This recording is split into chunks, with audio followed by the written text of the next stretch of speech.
Bienvenidos a Robles del Valle. El tipo de vecindario donde la gente mide el pasto con regla y donde tener el color de puerta equivocado es visto como un pecado capital.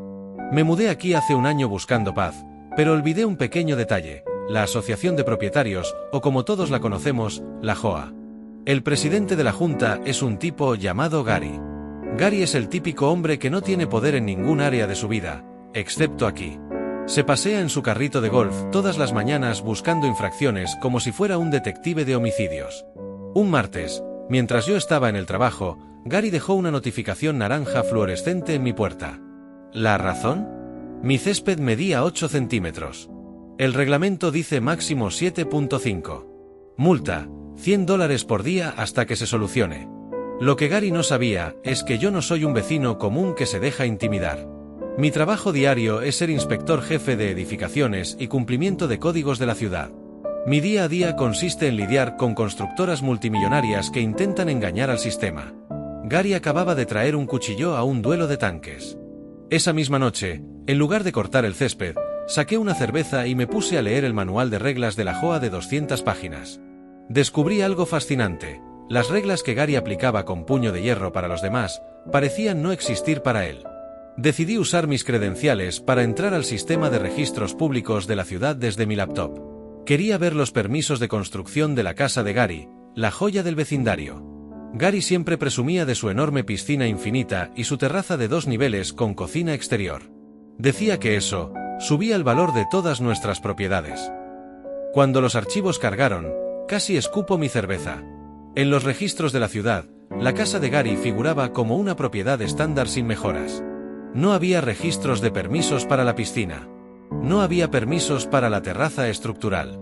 Y lo más increíble, la cocina exterior estaba conectada ilegalmente a la línea principal de gas de la ciudad sin una inspección de seguridad. Gary no solo era un hipócrita, estaba viviendo en una bomba de tiempo legal y estructural que violaba al menos 15 códigos municipales de seguridad. Al día siguiente, Gary volvió a pasar en su carrito de golf. Se detuvo frente a mi casa, señaló mi césped todavía sin cortar y me gritó: «Son otros $100, joven. O sigue las reglas o se larga de mi comunidad». Le sonreí, levanté mi cámara y le tomé una foto a él y a su casa. «No te preocupes, Gary», le dije. «Las reglas se van a aplicar, para todos». Esa misma tarde, redacté un correo oficial desde mi cuenta del gobierno, solicitando una inspección formal de seguridad en la calle donde vivía Gary. La guerra apenas comenzaba. El jueves por la mañana, Gary estaba haciendo su ronda habitual en el carrito de golf, listo para dejarme otra multa por mi césped de 8 centímetros. Pero cuando llegó a mi calle, se encontró con una sorpresa que no estaba en su manual de la JOA. 2 camiones del Departamento de Seguridad de Edificaciones de la ciudad estaban estacionados justo frente a su entrada. 4 inspectores con chalecos reflectantes y cascos estaban descargando equipos de medición y cámaras térmicas. Sonido, voces de hombres hablando por radio, el sonido metálico de herramientas. Gary saltó de su carrito, rojo como un tomate. No pueden estar aquí. Esta es una comunidad privada. Soy el presidente de la asociación y exijo que se larguen», gritó agitando sus manos. Uno de los inspectores, un colega mío llamado Frank, que no aguanta tonterías de nadie, simplemente sacó una orden judicial de inspección de seguridad pública. «Señor, tenemos un reporte de una conexión de gas ilegal y una estructura de terraza no autorizada que pone en riesgo la estabilidad del terreno vecino. O nos deja pasar, o llamamos al sheriff para que nos abra la puerta». Me asomé a mi porche con una taza de café en la mano y le dediqué un pequeño saludo con la mano a Gary. Él me miró con un odio puro, dándose cuenta finalmente de que yo no era solo un vecino joven con el césped alto. Era el tipo que acababa de autorizar la demolición de su paraíso ilegal. Esa tarde, después de que los inspectores se fueran dejando a Gary con una montaña de citaciones y una orden de no ocupar su terraza, alguien llamó a mi puerta. Era Gary. Pero ya no era el dictador del carrito de golf. Se veía demacrado. Me pidió pasar y, sin rodeos, intentó la táctica más vieja del mundo. «Mira, vecino, creo que empezamos con el pie izquierdo. Esa multa del césped, olvídala. Es más, te haré miembro honorario de la junta. Solo haz que esos reportes de la ciudad desaparezcan. ¿Sabes cómo funciona esto? Todos necesitamos un favor a veces». Lo miré en silencio por 10 segundos. Gary no solo era un hipócrita, era un corrupto. Le dije que no podía hacer eso, que las leyes de seguridad no eran opcionales. Cuando vio que el soborno no funcionaba, intentó amenazarme con demandarme por acoso, pero lo interrumpí con la información que había descubierto esa mañana. Gary, mientras los inspectores revisaban tu gas, yo revisé los libros contables de la JOA que como inspector tengo derecho a auditar en casos de fraude potencial, le dije con voz gélida. Había encontrado el verdadero crimen. La JOA de Robles del Valle cobraba cuotas altísimas, pero el fondo de reserva para emergencias estaba vacío. Gary había estado usando el dinero de nuestras cuotas para pagar el mantenimiento de su propia piscina ilegal, y lo que es peor, para pagar sus impuestos a la propiedad personales durante los últimos 3 años. Había desviado casi $45,000 de los vecinos para sus lujos personales. Gary se desplomó en mi sofá. Sabía que no solo iba a perder su terraza y su piscina.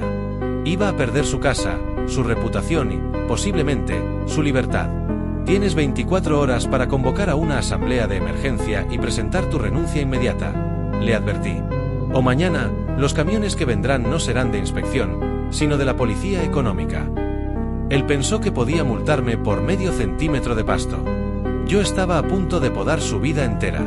A las 8 de la noche del viernes, el centro comunitario de Robles del Valle estaba a reventar. Gary había convocado la asamblea de emergencia tal como le exigí, pero intentó jugar una última carta desesperada. Se paró frente al micrófono, sudando a mares, e intentó decir que renunciaba por motivos de salud y que la junta directiva le agradecía sus años de servicio. Quería una salida limpia. Pero yo no estaba ahí para darle una medalla. Me levanté de mi silla en la primera fila, caminé hacia el frente y tomé el micrófono. Miré a mis vecinos, muchos de los cuales habían sido aterrorizados por las multas absurdas de Gary durante años. Gary no se retira por motivos de salud, anuncié, levantando los estados de cuenta bancarios que había impreso. Se retira porque la ciudad acaba de clausurar su terraza y su piscina por ser estructuras ilegales de alto riesgo. Y lo que es peor, descubrí cómo las pagó.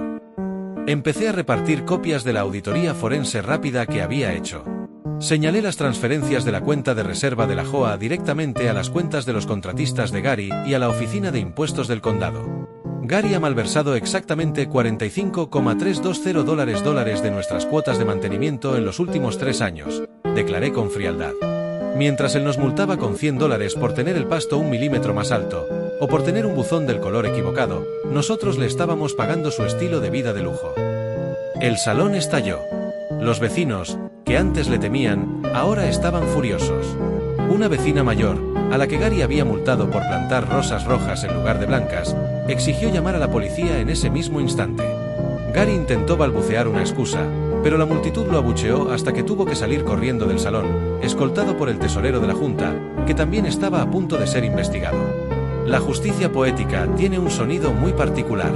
En el caso de Gary, sonaba a maquinaria pesada destruyendo su orgullo. 2 semanas después de la asamblea, la ciudad ejecutó la orden de demolición obligatoria. Como Gary había construido sobre líneas de gas sin permiso, el riesgo era demasiado alto. Tuvieron que destrozar su hermosa cocina exterior y rellenar su piscina infinita con toneladas de tierra y cemento. ¿Y adivinen quién tuvo que pagar la factura de $30,000 por la demolición? Exacto, Gary. Pero eso no fue lo peor para él. La nueva junta directiva, de la cual me negué a ser presidente pero acepté ser asesor, presentó una demanda formal y entregó mis pruebas a la Fiscalía del Condado. Gary fue arrestado por fraude electrónico y malversación de fondos corporativos. Actualmente está en libertad bajo fianza, esperando su juicio, pero tuvo que poner su casa a la venta para poder pagar a sus abogados penalistas. El vecindario cambió de la noche a la mañana. Elegimos a un nuevo presidente de la JOA, un profesor de secundaria jubilado, súper relajado, que lo primero que hizo fue abolir la regla del límite del césped y cancelar todas las multas pendientes. Ayer por la tarde, salí a mi jardín. Me senté en mi porche, abrí una cerveza fría y miré mi césped. Medía exactamente 10 centímetros de alto. Un poco desordenado, muy verde y absolutamente perfecto. Levanté mi botella hacia la casa vacía y destrozada de Gary al final de la calle, y di un largo y satisfactorio trago. ¡Bum! Y así es como un inspector de la ciudad derroca a un tirano de vecindario, familia. Moraleja de la historia: nunca lances piedras si tu propia casa de cristal está construida sin permisos municipales. ¿Qué habrían hecho ustedes si descubren que el presidente de su JOA se roba su dinero? Déjenlo en los comentarios. Si disfrutaron de esta destrucción legal y literal, destrocen el botón de like, suscríbanse y activen la campanita. Nos vemos en el próximo caso de justicia nuclear.